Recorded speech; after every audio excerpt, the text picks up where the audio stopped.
So,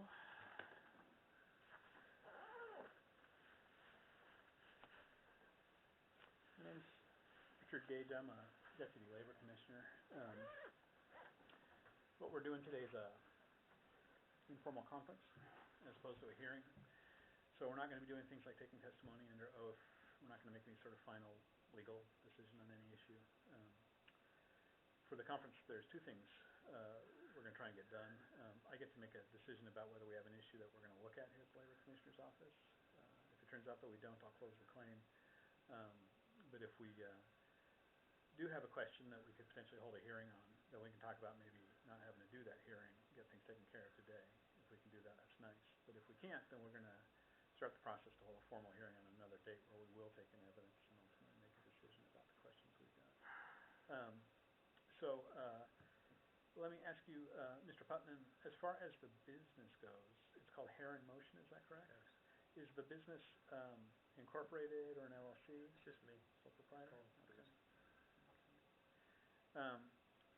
So I was talking with Mr. Gonsalves, and he was telling me that he was working as an apprentice cosmetologist through the apprentice program.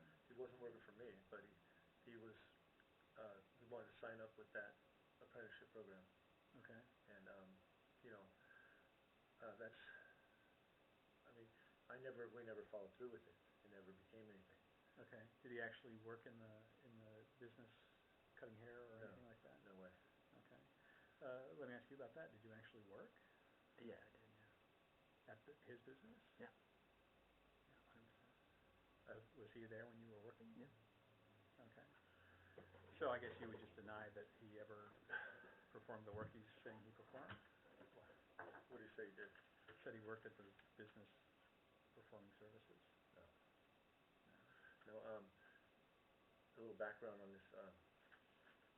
His mom has been coming to me for like 20 years or more, and I've watched him grow up over the years, and he's done a lot of jobs. He's done every job you can imagine. He's a very talented guy. He's always had a little trouble with staying in the job or keeping what he wanted to do, and his mom said that he had taken an interest in this a long time ago, and we went to lunch and talked about it, and I told him about this apprenticeship program that they have, and I didn't know much about it though. So then I actually got him a job with my brother for a while, and down in Santa Cruz, and then I don't know what happened there, but he ended up back in Napa somehow, and thought about the hair business again, and I said, well, send him in if he wants to sit around and check it out, and we can do that. And I'd love to train him because I've got so many years experience, and as a friend, it's something I do, complimentary, no charge, nothing. Come in and I'll teach you everything I know, and that's pretty much what the plan was for me. If you want to do the apprenticeship, that's a bonus for you. So he thought he wanted to do that, so he contacted a school that did the apprenticeship, and I still don't know much about it because that all I got to do is show him how to cut hair. That's what I'm thinking. So I'm a little out of breath because I forgot something at the car, and I had to go back and get it. Anyway, so he started looking into that while he was hanging out, watching me cut hair and stuff, and I didn't have him do any jobs for me, nothing, because he wasn't working for me. So he decided to do this apprenticeship, and I said, well, I don't want anything to do with it because I don't want to have to do anything. I'm busy enough, and so he handled everything there was to handle. Some lady shows up on a Friday or something like that, and is going over this contract thing, right? Tell me about it, and I said, cool, and I signed it, and then we got all done, and both of them mentioned that he has to be paid a wage, and I was like, well, I can't do that. I only make $23,000 a year, and he wants to get paid 19 or something. I said, there's no way. It wouldn't work. And I said, but if you can find a way around it, some other way, I'm all for it. I'll still train you, do whatever I got to do to teach you how to cut hair. And we moved forward, but I never gave him a check. I never worked with comp because he never worked for me because I never had him do anything for me. He came and gone when he wanted to. He sat around. Pretty soon, he he stopped watching me cut hair, and he was watching videos on my computer about people cutting hair. And, that kind of was a little insulting to me because, well, what are you doing here then, If I can't teach you anymore, then I did my job, and you can move on. And we kind of had a little talk about that, and he quit. He says, I'm not going to do this anymore, and left for a month or so, and then he shows up and he wants to do it again, and he's got some ideas about how we can go around that paycheck thing, and it was the owner's idea of that school who said, give him one paycheck, and I won't ask for any more, get workman's comp, cancel it, and I won't ask for that again. You won't have to pay for it. Well, it sounds a little fishy to me, right? So I never gave him a check. And then he shows up with workman's comp one day from my neighbor who's also a customer, who's an insurance agent. And he did all the legwork for it, and they want me to sign it. And, I looked in his eyes and I said, well, is this something you're going to do? And you have to pay this. You have to pay it. I'm not going to pay for it, And he never did pay for it, and it never went into effect. And that's, I feel terrible that I was even considering doing something like that for him, and to have him turn around and do this to me, like I did something wrong. Out of the kindness of my heart, I'm trying to help this guy, and he's a spoiled kid who lives with a very wealthy family, and he gets everything he wants, and he's trying to strong arm you guys into making me pay him and get his hours. That's what he's trying to do. First of all, nobody strong arms us into doing anything. I hope not. So, Mr. Putnam is describing a situation where you didn't actually work, more along the lines of observed him working for some period of time. Does that sound accurate, or was it something else happening? No, I was working like everything detailed in the apprenticeship program. Well, what did you do? The training, which includes sterilization, shampooing, coloring, cutting, everything. So training or actually performing those functions? Yeah, performing would be. On actual customers? Yeah. Okay. But you said it did not happen? Did not happen, no. Okay. Either of you have the apprenticeship paperwork? I have what's left with me. It's nothing I signed. I have my licensing here, detailed. It says things about what he should have completed. If he's claiming he's got these hours by me, then he would know some of these questions in here, and I'm sure he doesn't. And there's, this is what he would have done every week, every month, and I never gave him any of this stuff because I never did any of this stuff. So I don't know where he would be getting this information except from me talking to him as in an observing situation. Okay. He never did no formal training, nothing.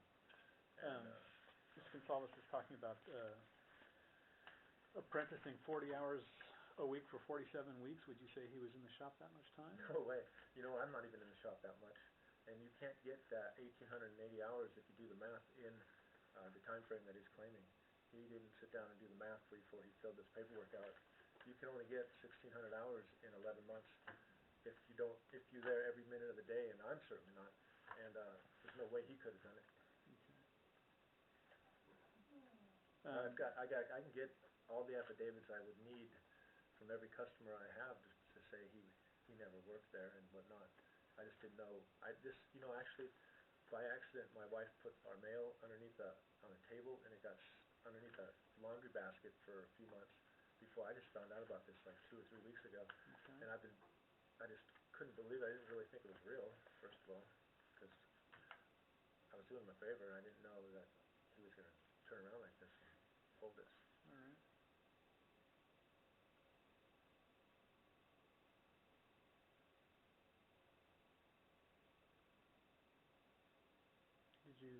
You did formally enroll in the apprenticeship program? Yeah.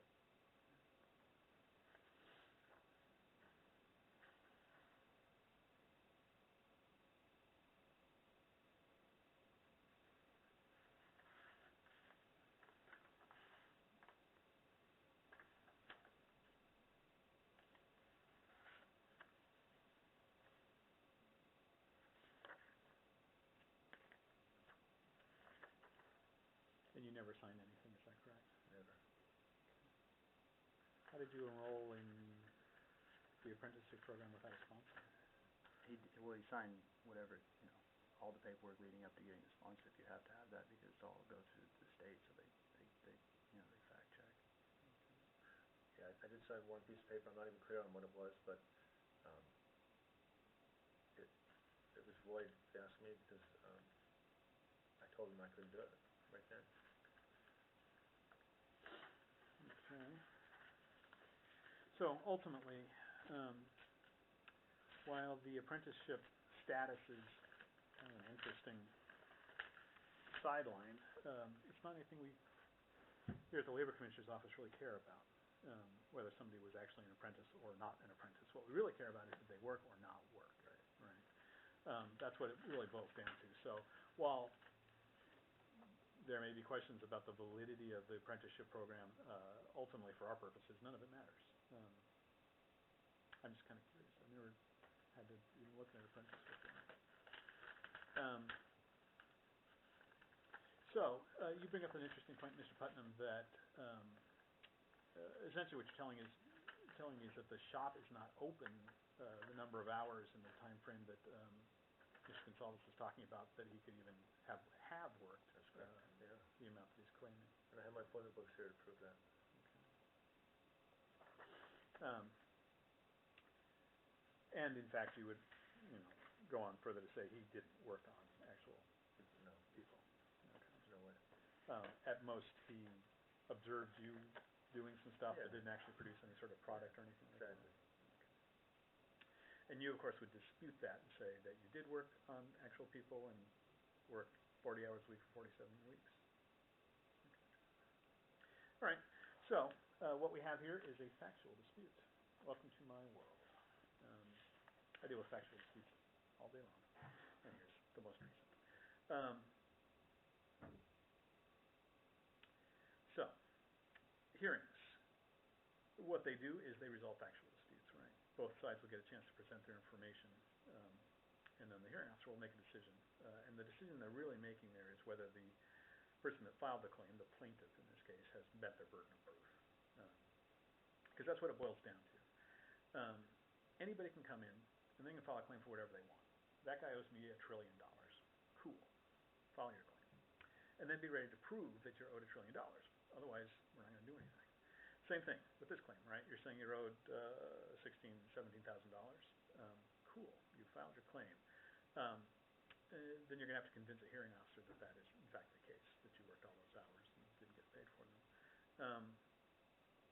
Strictly speaking, when you have a factual dispute, either side, in theory, could prove what they're saying is true, right? Provide the information.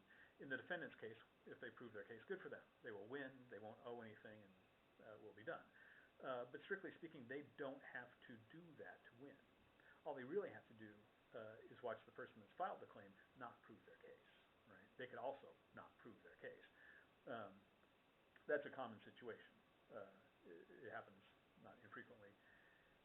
The hearing officer, I'm a hypothetical hearing officer, listens to one side of the story. I work these hours. Okay, that could be true, right? I mean, we could do some math, certainly. But if it all checks out, sure, that could be true.